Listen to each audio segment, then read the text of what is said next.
भगवते वासुदेवाय। ओम नमो भगवते वासुदेवाय। ओम नमो भगवते वासुदेवाय। नारायणं नमस्कृत्य नरं च नरोत्तमं देवीं सरस्वतीं व्यासं ततो जयमुदीरये। नष्टप्रायेषु भद्रेषु नित्यं भागवत सेवया भगवती उत्तम श्लोके भक्तिर्भवति नैष्टिकी. So continuing with the discussion on Srimad Bhagavatam, Canto 4, Chapter 19, King Prithu's 100 horse sacrifices. Text number 12 onwards. Tam atrir bhagwan akshatva ramanam vihayasa amuktam ev pakhandam yo adharme dharma vibhramaha. So previous verse we saw how Indra took the form of a sannyasi and he stole the horse that was intended for sacrifice. And he stole the last horse sacrifice, 100th one. And this was to impede the yajna performance. When King Indra was taking away the horse, he dressed himself to appear as a liberated person. Actually, this dress was a form of cheating, for it falsely created an impression of religion. When Indra went into outer space in this way, the great sage Atri saw him and understood the whole situation. Did we do this shloka yesterday? Yes, Prabhu. I think we did. Yeah, yesterday we did. Yesterday, this was done previously. I think yesterday you started with 19th verse. So I was wondering. 19th? No, 19th chapter. No, 19th chapter. I think 19th verse you started yesterday, isn't it? No. Either 12th or 13th. Prabhuji, 13th, okay. 13th, okay. So 13th verse. Atrina chodito hantum prithuputro maharatha anvadhavat samkruddhas tishteti cha abravit. When the son of King Prithu was informed by Atri of King Indra's trick, he immediately became very angry and followed Indra to kill him, calling, "Wait, wait." The word tishtha are used by Kshatriya when he challenges his enemy. When fighting, a Kshatriya cannot flee from the battlefield. However, when a Kshatriya out of cowardice flees from the battlefield, shows his back to his enemy, he is challenged with the words tishtha, means wait, wait. A real Kshatriya does not kill his enemy from behind, nor does a real Kshatriya turn his back on the battlefield. According to Kshatriya principle and spirit, one either attains victory or dies on the battlefield. Although King Indra was very exalted, being the king of heaven, he became degraded due to his stealing the horse intended for sacrifice. Therefore, he fled without observing the Kshatriya principles, and the son of Prithu had to challenge him with the words tishtha. So Atri Muni, he informed King Prithu's son that Indra has stolen your horse. So Prithu Maharaj's son ran after him, and Indra was running away. He wasn't facing Prithu Maharaj's son. So the son had to challenge him and tell him to stop running away, because he didn't want to shoot him in the back. But that was a Vedic time. Now it is shooting, bombing, everything goes on in the name of war. Tam tadrishakritiam viksha mene dharmam sharirinam jatilam bhasmannachannam tasmai banam namunchati. King Indra was fraudulently dressed as a sannyasi, having knotted his hair on his head and smeared ashes all over his body. Upon seeing such dress, the king of Prithu considered Indra a religious man and a pious sannyasi. Therefore, he did not release his arrows. So Indra knew the power of King Prithu and his sons. So that's why he had to do all this, so that they won't kill him, and he didn't want to fight with them. Vadhanivritam tam bhuyo hantve atrirachodayat jahi yagya hanam tata mahendram vibudadmam. When Atri Muni saw that the son of King Prithu did not kill Indra but returned, deceived by him, Atri Muni again instructed him to kill the heavenly king because he thought that Indra had become the lowliest of all demigods due to his impeding the execution of King Prithu's sacrifice. So now Atri Muni is telling him, go kill him. Evam vanya sutah proktas tvarmanam vihayasa anvadravdabhi krudho ravanam gridhradriva. Being thus informed, the grandson of King Vena immediately began to follow Indra, who was fleeing through the sky in great haste. He was very angry with him and he chased him just as the king of vultures chased Ravan. So just like Jatayu chased Ravan. So this grandson of King Vena, or son of Prithu Maharaj, again began to chase Indra. Suashvam rupam cha taditva tasmantarhitasvarat virasva pashum adaya pitur yagyam upeyivan.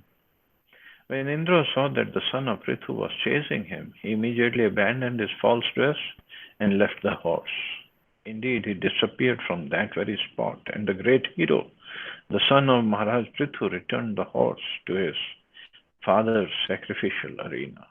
So Indra didn't have the heart to face Prithu Maharaj's son. Tattasya chadbhutam karma vichaksha param rishya namadheyam dadustasmai vijitashva iti prabho. My dear Lord Vidura, when the great sages observed the wonderful prowess of the son of King Prithu, they all agreed to give him the name Vijitashva. Vijitashva means who has won the horse. Upsrijya tamastivram jaharashvam punarhari chashalyu pataschanno hiranya rashanam vibhu. My dear Vidura, Indra, being the king of heaven and very powerful, immediately brought a dense darkness upon the sacrificial arena, covering the whole scene in this way. He again took away the horse, which was chained with golden shackles near the wooden instrument where animals are sacrificed. So Indra still didn't stop his mischief. He again took the horse away. Atri sandarshayamasa tvarmanam vihayasa kapala khatvang dharam viro nanam abhadata. The great sage Atri again pointed out to the son of King Prithu that Indra was fleeing through the sky. The great hero, the son of Prithu, chased him again. But when he saw that Indra was carrying in his hand a staff with a skull at the top and was again wearing the dress of a sannyasi, he still chose not to kill him. Although Atri Muni told him it's Indra and he was doing his nonsense, kill him. But because the dress was very respectable, and son of Prithu Maharaj, he is a follower of a dharma. He cannot just kill a sannyasi. He didn't want to kill a sannyasi. So he still chose not to kill him. Atra chode tastasmai sandade vishikham rusha suashvam rupam cha taditva tasthav antarhita swarat. When the great sage Atri again gave directions, the son of King Prithu became very angry and placed an arrow on his bow. Upon seeing this, King Indra immediately abandoned the false dress of a sannyasi and, giving up the horse, made himself invisible. There's so many mischiefs he's playing. Virashvashvam upadaya pitra yagyam atha vrajat tadvadyam hare rupam jagruhur jnana durbalaham. Then the great hero Vijitashva, the son of King Prithu, again took the horse and returned to his father's sacrificial arena. Since that time, certain men with a poor fund of knowledge have adopted the dress of a false sannyasi. It was King Indra who introduced this. Since time immemorial, the sannyas order has carried the three danda. Later, Shankaracharya introduced the Ekdandi sannyas. A three-dandi sannyasi is a Vaishnava sannyasi, and an Ekdandi sannyasi is a Mayavadi sannyasi. So three dandas. So in that, a Vaishnava sannyasi has three thin bamboo sticks tied together to make it one, but there are three as a whole, but it's all covered with a cloth. So that three represents that the person who has taken sannyas, he will surrender, or he will serve the Lord with body, mind, and words. And on top of that, there is another piece of wood, and it's in the shape of a, like if you've seen a boomerang, or in a like a small moon. So in that shape, that is on top. So that represents the soul.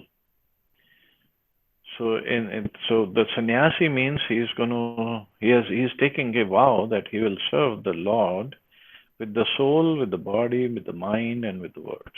Means nothing for himself, everything for the Lord. So I call it, this is sannyasi's BMW, body, mind, and words. He's going to serve. And Shankaracharya introduced Ekdandi sannyas. So in their sannyas danda, there's only one stick. There are no three sticks tied together. There's only one stick. And that represents, I am one with the Lord. Because their philosophy, Mayavada philosophy is, I am the Lord. I am one with the Lord. So So that's the meaning of Ekdanda and Tridanda sannyas. There are many other types of sannyasis who are not approved by Vedic rituals. A type of pseudo-sannyas was introduced by Indra when he tried to hide himself from the attack of Vijitashva, the great son of Maharaj Prithu.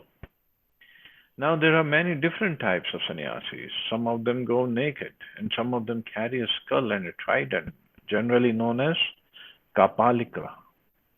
All of them were introduced under some meaningless circumstances, and those who have a poor fund of knowledge accept these false sannyasis and their pretenses, although they are not bona fide guides to spiritual advancement. At the present moment, some missionary institutions, without referring to the Vedic rituals, have introduced some sannyasis who engage in sinful activities. The sinful activities forbidden by the Shastras are illicit sex, intoxication, meat eating, and gambling. These so-called sannyasis indulge in all these activities. They eat meat and flesh, fish, eggs, and just about everything. They sometimes drink with the excuse that without alcohol, fish and meat, it is impossible to remain in the cold countries near the Arctic zone. These sannyasis introduce all these sinful activities in the name of serving the poor, and consequently, poor animals are cut to pieces and go into the bellies of these sannyasis, or these so-called sannyasis. As described in the following verses, such sannyasis are pakhandis, or atheists actually. Vedic literature states that a person who puts Lord Narayan on the level with Lord Shiva or Lord Brahma immediately becomes a pakhandi. In Kali Yuga, the pakhandis are very prominent. However, Lord Sri Chaitanya Mahaprabhu has tried to kill all these pakhandis by introducing his Sankirtan movement. So those who take advantage of this Sankirtan movement of the International Society for Krishna Consciousness will be able to save themselves from the influence of these pakhandis. So there are Vaishnava sannyasis, Mayavadi sannyasis, and then there are so many so-called sannyasis because they want to take advantage of the of the generous heart of people in general. The people are very ignorant, innocent, whatever we want to call them, because they still have this respect. The respect feature is still there, which is great. Um, but out of respect, they just want to serve the sadhus. Or maybe sometimes it's also fear also that if I don't serve, then something may happen to me or to my family. So that is why these so-called sannyasis, they take advantage of these sentiments of people in general, and then they live sometimes lavishly and sometimes doing all sorts of nonsense in name of sannyas and in name of scriptural injunctions, just like during Bhaktivinoda Thakur's time when he was the magistrate in Jagannath Puri. So there was a so-called sannyasi again. He was in a village between Bhubaneswar and Puri, and he would call himself as incarnation of Vishnu. He had some yogic powers, so he had those powers, and people would throng to his ashram, thinking he is God himself, because he would display his yogic powers, and people were getting afraid. And he had a whole set of followers, and they were going and telling this Lord Vishnu himself has appeared to drive British people out of this country and this and that. But in the name of all this, he was having illicit relationship with the women of the village, even the married women. So he was having illicit relationship with them, and nobody was strong enough to come forward and file a complaint. So somehow British government found that out, and they themselves were afraid.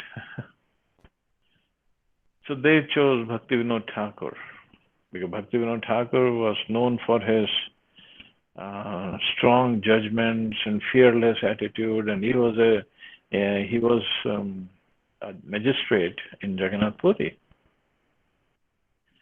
So Bhaktivinoda Thakur went there with his constables to arrest this Baba, so-called Baba. And this Baba, he had some yogic power. So he knew Bhaktivinoda Thakur is coming, and Bhaktivinoda Thakur went there and he challenged Baba that where in the Shastra it is written the Vishnu will take incarnation at this time and in this village, like you are claiming. So you're not Vishnu, you're just a bogus cheater. So this Baba was showing his powers. But Bhaktivinoda Thakur told his constables to take him away, to arrest him and take him to Jagannath Puri for trial. So Baba had lots of followers, but in front of police they could not do anything. So he was arrested and put on a bullock cart and brought to Jagannath Puri. And Bhaktivinoda Thakur, he expedited the trial. And what had happened, then this Baba was in the prison house while the trial was going on. Because he had yogic powers, so he stopped eating or drinking anything. And he was living off of his powers. And he was bringing lots of diseases in the area by his powers. In fact, Bhaktivinoda Thakur's own son and daughter, they were getting sick. But Bhaktivinoda Thakur was unmoved. He said, "This is a rascal, and I have to bring him to justice. I have to give him whatever punishment he's supposed to get. So the last day of the trial, when he was supposed to announce the sentence, so in the morning, Bhaktivinoda Thakur, at night, he got so sick, he could not move out of the bed. And he knew this Baba is doing everything. So somehow he was a judge, he was a high court magistrate, so he called his servants.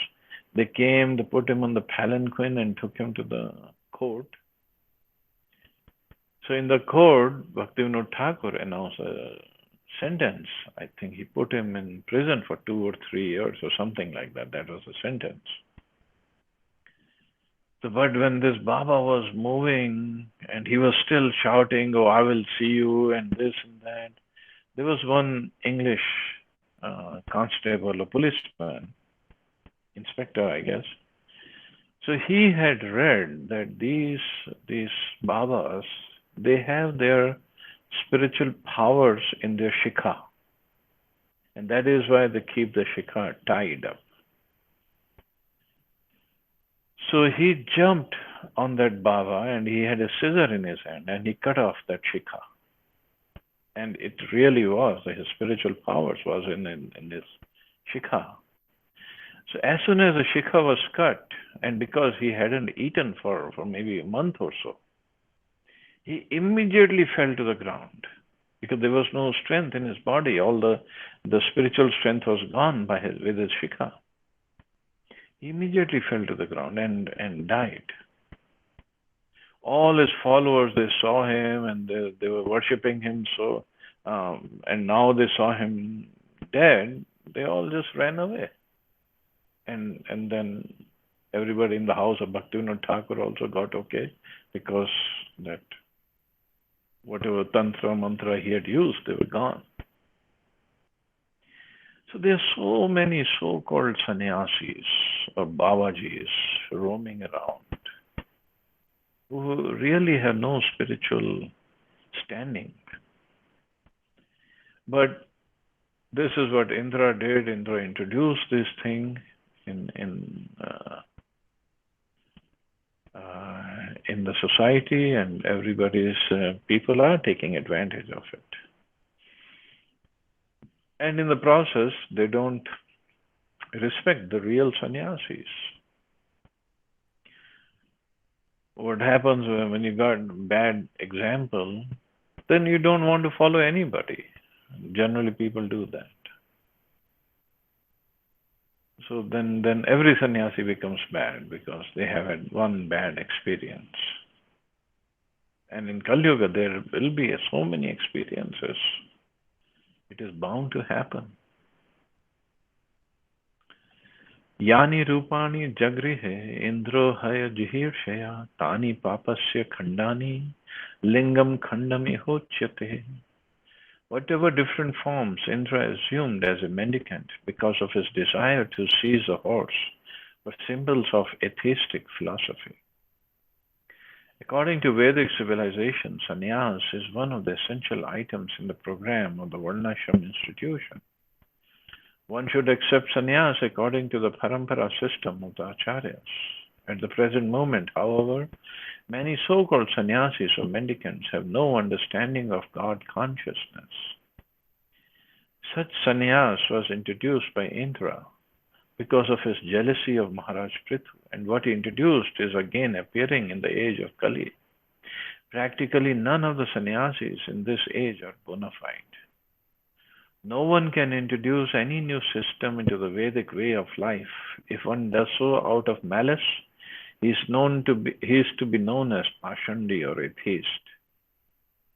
In the Vaishnava Tantra it is said, all that is forbidden, there are so many Pashandis who coin terms like Daridra Narayan and Swami Narayan, although not even such demigods as Brahma and Shiva can be equal to Narayan. So in name of religion, in name of Vaishnava sect, in name of devotion service, so many sects are like mushrooming out right now. And they have big following, big gatherings, followings, lots of money is there, and that's the basic reason they have started all this. एवमिन्द्रे हरत्यश्वं वैन्ययज्ञजिघांसया तद्गृहीतविसृष्टेषु पाखण्डेषु मतनृणाम् धर्म इति उपधर्मेषु नग्ररक्तपटादिषु प्रायेण सज्जते भ्रान्त्या पेश्लेषु च वाग्मिषु. In this way, King Indra, in order to steal the horse from King Prithu's sacrifice, adopted several orders of sannyas. Some sannyasis go naked, and sometimes they wear red garments and pass under the name of Kapalika. These are simply symbolic representations of the sinful activities. These so-called sannyasis are very much appreciated by sinful men because they're all godless atheists and very expert in putting forward arguments and reasons to support their case. We must know, however, that they are only passing as adherents of religion and are not so in fact. Unfortunately, bewildered persons accept them as religious, and being attracted to them, they spoil their life. As stated in Srimad Bhagavatam, men in this age of Kali are short-lived, devoid of spiritual knowledge, and susceptible to accept false religious systems due to their unfortunate condition. Thus, they always remain mentally disturbed. The Vedic Shastras practically prohibit the adoption of sannyas in this age of Kali because less intelligent men may accept the sannyas order for cheating purposes. Actually, the only religion is a religion of surrender unto the Supreme Personality of Godhead. We must serve the Lord in Krishna consciousness. All other system of sannyas and religion are actually not bona fide.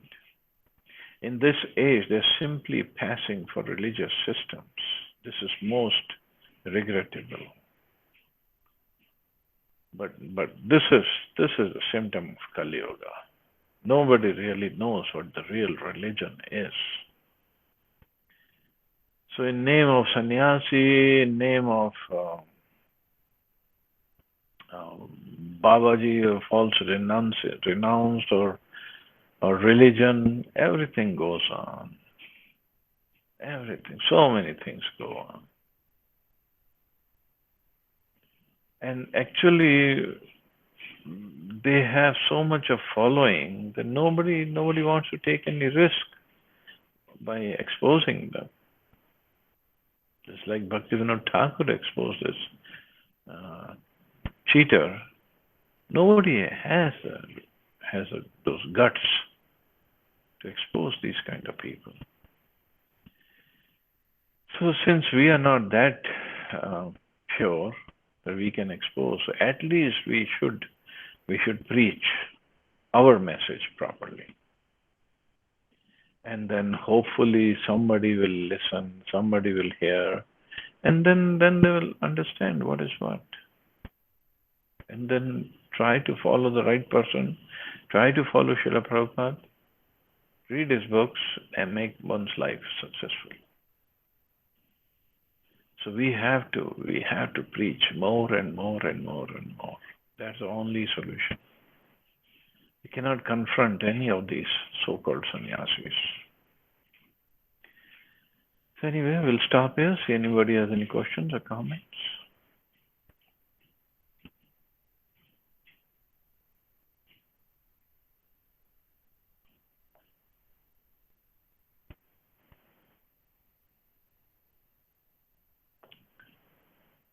Okay, so you all have a safe and wonderful day. Hare Krishna. Jai Srila Prabhupada. Hare Krishna. Hare Krishna, Jai Shri Krishna.